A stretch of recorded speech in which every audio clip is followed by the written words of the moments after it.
Hey everyone, welcome back. Today we are diving deep into a legal bombshell that has sent shockwaves through Hollywood. Not so fast, friends, because it turns out Blake Lively has not settled all of her claims with Wayfarer. While the headlines might make it look like everything is over, the reality is much more complicated. All but one of her claims have been settled, but that one remaining piece is a massive gamble that could change everything. On Monday, a settlement announcement was released very quickly with a joint statement from both parties. They expressed that this long-standing dispute was finally reaching an end. But if you look closer at the fine print, the drama is far from over. Lively only had a few remaining lawsuit claims against Wayfarer Studios, It Ends With Us, LLC, and a PR agency called TAG. Everyone else had already been dropped from the case, leaving just these core entities. But here is the kicker. They have filed a notice of settlement, and Blake still wants $47.1 money damages. Even though the judge dismissed almost all of her claims related to sexual harassment, she is still pushing for punitive and compensatory damages. She has essentially waived her right to damages on her other claims, and there appears to have been no actual money exchanged in this settlement yet. She is banking everything on the judge, giving her a boatload of cash through this specific 47.1 motion. The notice of settlement highlights three major points. First, all parties involved have irrevocably waived their right to appeal any orders in this consolidated action. This includes the Wayfarer parties giving up their right to appeal the motion to dismiss. This is a huge concession because it means whatever the judge decides now is final.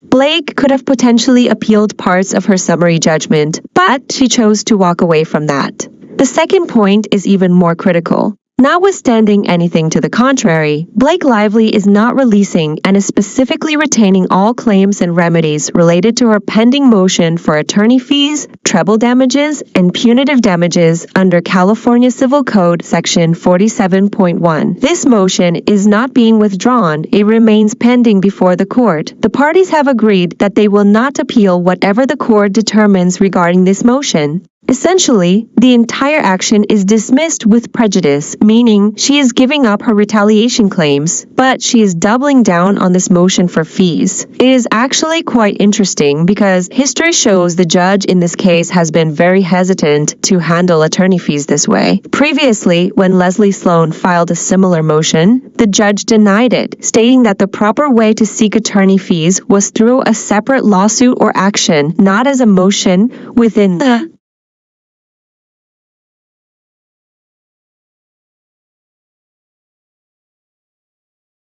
existing case. This is why the New York Times bypassed asking this judge for fees and instead went to the New York Superior Court.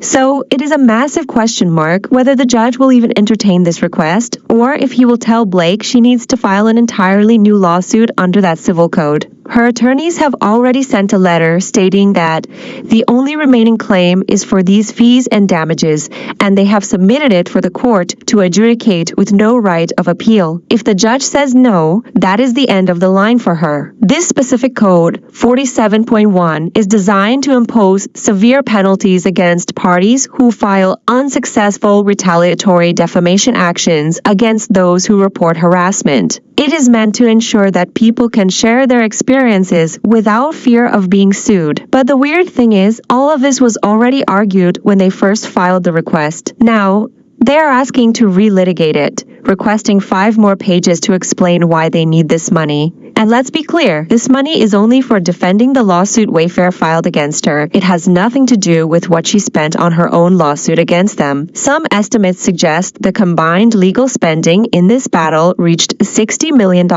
While no attorney will confirm those numbers due to privilege, it is clear both sides spent a fortune. There are also reports that Ryan Reynolds pushed her to settle, and it makes sense when you look at the documents dumped onto the docket recently. We saw evidence of Ryan editing scenes, demanding cuts, and Blake even admitting to using Ryan's influence to intimidate people. There were even allegations of asking to delete evidence like dailies, which is a huge issue in any legal battle. If she was asking for evidence to be destroyed while a lawsuit was looming, that is a major red flag. Since Ryan's company, Maximum Effort, is a joint owner of her businesses, he was all over this lawsuit. The idea that he just suddenly told her to stop is a bit hard to swallow. He was likely the one cheering the litigation on until the evidence started looking bad for them. Now, as the prevailing defendant, Lively claims she is entitled to not just fees, but tripled compensatory and punitive damages. Her lawyers are clearly looking for a payday, likely because they didn't get the shoe.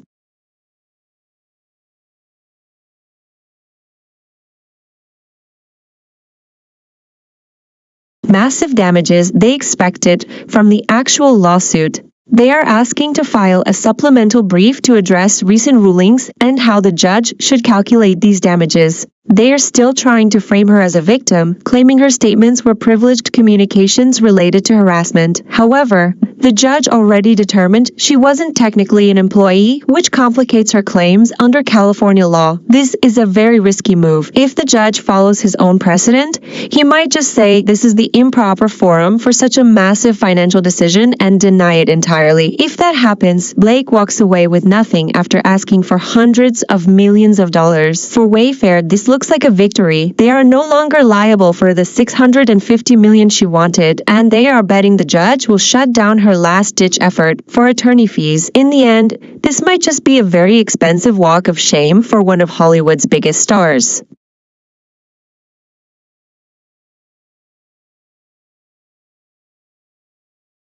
The third point of this settlement is perhaps the most shocking because it clarifies that Lively's action is dismissed with prejudice as between the stipulating parties. This means all of her claims for retaliation are being completely given up. It is honestly quite ironic to see her doubling down on this motion for attorney fees now. If you look back at the history of this case, when Leslie Sloan filed a similar motion for fees, the judge denied it. The judge's reasoning was clear. The proper way to file for attorney fees is through a lawsuit of its own, not as a motion within the existing action. She would likely have to file under the anti-SLAPP laws of New York or whatever jurisdiction applies to seek those fees through a separate lawsuit. This is the exact same reason why the New York Times bypassed asking Judge Lyman for fees and instead went directly to the New York Superior Court to request them through a formal lawsuit. It remains to be seen if the same will be said here, where she might be forced to file a brand new lawsuit under that specific Civil Code section 47.1. The judge has already shown he does not want to make heavy decisions on attorney fees through simple motions. Following the settlement notice, her attorney sent a letter reiterating that the only remaining claim is for these fees, compensatory damages, and punitive damages. They have submitted this to the court to adjudicate with no right of appeal. This is a massive gamble because if the judge denies it, she has nowhere left to go. The letter states that 47.1 imposes mandatory penalties against anyone who files unsuccessful retaliatory defamation actions against harassment complainants. It argues that any communication made without malice regarding harassment is privileged as long as the speaker had a reasonable basis to file a complaint. The law was designed to ensure people can share their experiences without fear of a lawsuit, aiming to deter long and expensive litigation. However, it feels strange because all of these arguments were already stated when they first filed the request. Now, they are essentially asking to relitigate the same points and are requesting 5 additional pages just to tell the court why they need this money. We have to remember that this money is strictly for defending the lawsuit that was filed against her. It has nothing to do with the massive amounts she spent on her own lawsuit. Some estimates from major outlets like TMZ and the New York Post suggest the combined legal spending reached $60 million between Lively and the other parties. No attorney is going to confirm the exact numbers because that is privileged information, but there is no doubt they spent a boatload on this case. There were also reports that Ryan Reynolds was the one pushing her to settle. This makes total sense when you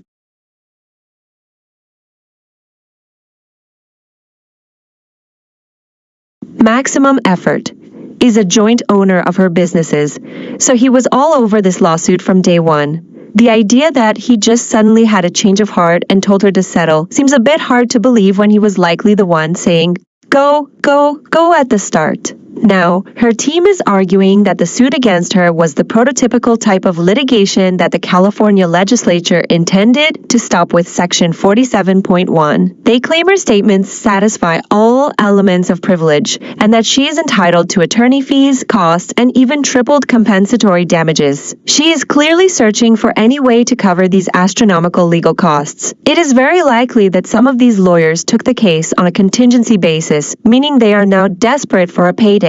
Since they won't be getting damages from her businesses, they need a way to ensure they get paid for their work. The parties had previously briefed this issue back in September 2025, and now they are asking for a supplemental brief to address the court's recent rulings. They are still trying to maintain the narrative that she was a victim and that her communications were protected. They claim she acted without malice and had a reasonable basis to complain. But the judge already determined she wasn't an employee, so does she really have a reasonable basis to file a civil lawsuit under laws meant for employees when she knew she was a contractor? This is why the move is so risky. Previously, the judge told Leslie Sloan that this was not the proper forum for such a substantive issue and that it needed to be brought to a proper court in New York. By telling the judge she trusts him to decide now and waiving her right to appeal, she is giving him an easy out. He could simply say, "This is the improper forum," and deny the motion, and she would have no way to fight back. She already had 10 of her 13 claims dismissed, and he found many of her allegations legally insufficient or even unfounded. He specifically pointed out that things like dancing or improvising on set did not meet the legal threshold for harassment. For Wayfarer, this is a massive victory. They are no longer on the hook for the $650 million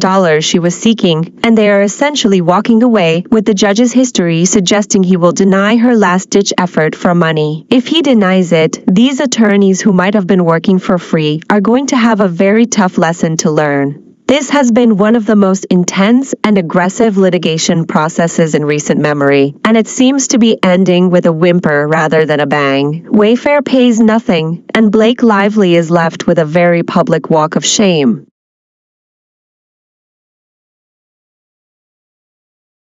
The strategy that Blake Lively and her legal team have adopted in this final stage is nothing short of a massive legal suicide mission because they have voluntarily stripped away their own safety net by irrevocably waiving the right to any future appeal. To understand the gravity of this situation, you have to realize that in the world of high-stakes litigation, the right to appeal is your ultimate insurance policy, and by throwing it away, Blake is essentially telling the judge that she is ready to live or die by his word alone. This is an incredibly dangerous position to be in, especially considering that this specific judge, Judge Lyman, has spent the last several months systematically dismantling almost every single argument her team has put forward. Out of the 13 original claims she brought to the table, 10 were already thrown out, and the judge's language in those dismissals was not just firm. It was borderline dismissive. He pointed out that her core allegations of sexual harassment were legally insufficient and in some cases completely unfounded, even going so far as to say that things like dancing or improvising on a movie set do not constitute a hostile work environment. When a judge has already told you that your biggest claims are meritless, it is a massive gamble to then turn around and ask that same judge to award you millions of dollars in attorney fees and punitive damages. The foundation of this final move rests on California Civil Code Section 47.1, which is a law designed to protect victims of harassment from being silenced by retaliatory lawsuits. But here's where the logic starts to crumble. The judge has already ruled that Blake Lively was not a legal employee but an independent contractor.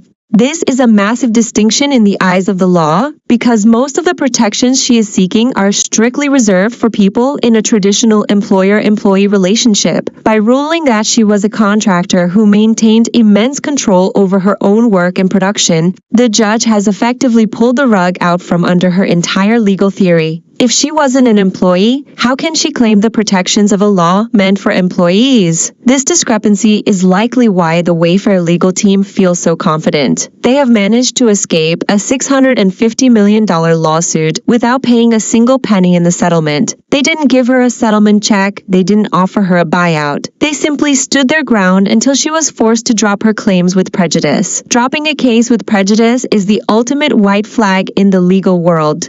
because it means you can never, ever bring those specific charges to court again. It is a total and permanent surrender of those claims.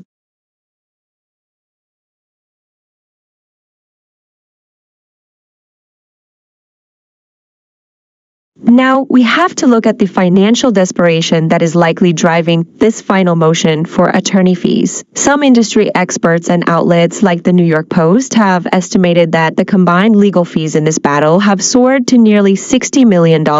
While attorney-client privilege keeps the exact numbers secret, it is common knowledge that firms like Manat and WilmerHale do not come cheap. These are the kinds of lawyers who charge thousands of dollars an hour, and they have been litigating this case with extreme aggression for a very long time. If these lawyers were working on a contingency basis, meaning they only get paid if Blake wins a big judgment, they are currently looking at a $0 return on a massive investment of time and resources. This 47.1 motion is their last-ditch effort to get their payday. They are asking for compensatory damages, triple damages, and punitive damages just to cover the costs of defending the lawsuit Wayfarer filed against her. But the judge has already set a precedent in this very case when he denied Leslie Sloan's request for fees, stating that a simple motion is not the proper forum for such a substantive and complex financial decision. He essentially told them that if they want that money, they need to file a whole new lawsuit in New York. By doubling down on this motion now, Blake's team is ignoring the judge's previous warnings and hoping for a miracle. The situation becomes even more grim when you look at the unsealed documents that were recently released to the public. These papers were a total disaster for Blake and Ryan's public image. They revealed a level of behind-the-scenes manipulation and intimidation that directly contradicted the narrative of her being a victim. We saw evidence of Ryan Reynolds demanding scene cuts and using his company, Maximum Effort, to exert control over a project he wasn't even officially supposed to be managing. Perhaps most damaging of all were the allegations regarding the destruction of evidence. If the court believes that Blake's team asked for dailies or other footage to be deleted while they were already planning a lawsuit, that constitutes spoliation of evidence, which is a major legal offense. It suggests that the evidence they wanted to destroy would have actually helped the other side. This is likely why Ryan Reynolds was reportedly pushing for a settlement, not because they were winning, but because the discovery process was exposing things that could ruin their careers and their brands, like Betty Buzz.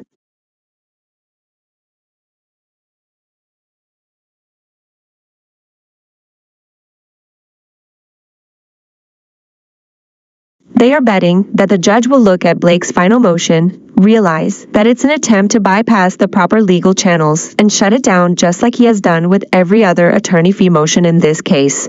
If that happens, Blake is left in the worst possible position. She has no money from a settlement, she has no right to appeal the judge's decision, and she is stuck with a legal bill that could be in the tens of millions of dollars. This is what you call a walk of shame. She started this process by demanding over $500 million and accusing everyone of harassment, and she is ending it by begging a judge, who has already called her claims insufficient, to please make the other side pay her lawyers. It is a complete collapse of a legal strategy that was built on intimidation rather than facts.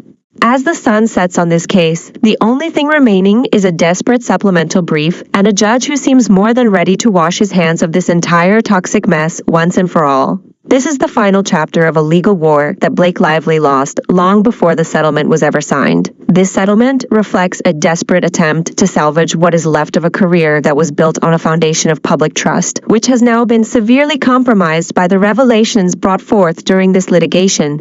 The public and the legal community alike will likely view this outcome as a clear indicator that the claims were lacking in substance and that the aggressive tactics used were a substitute for a strong legal case. The fallout will be felt for years to come, serving as a landmark case for how high-profile individuals navigate the complex intersection of personal reputation and legal accountability. Every motion filed and every statement made has been under the intense scrutiny of a global audience, and the conclusion of this matter will undoubtedly shape future legal strategies for celebrities in similar positions. Ultimately, the resolution of this case serves as a powerful reminder that in the courtroom, facts and legal thresholds matter more than star power and public relations maneuvers. The finality of this settlement, coupled with the waiver of appeal, ensures that the lessons learned from this grueling process process will remain a permanent part of the legal record, providing a clear roadmap of the pitfalls that await those who choose to litigate with more ego than evidence. The narrative of this case has shifted from one of a victim seeking justice to one of a powerful figure facing the consequences of an overreached legal strategy, leaving a lasting impact on how we perceive the dynamics of power and accountability in the modern entertainment industry.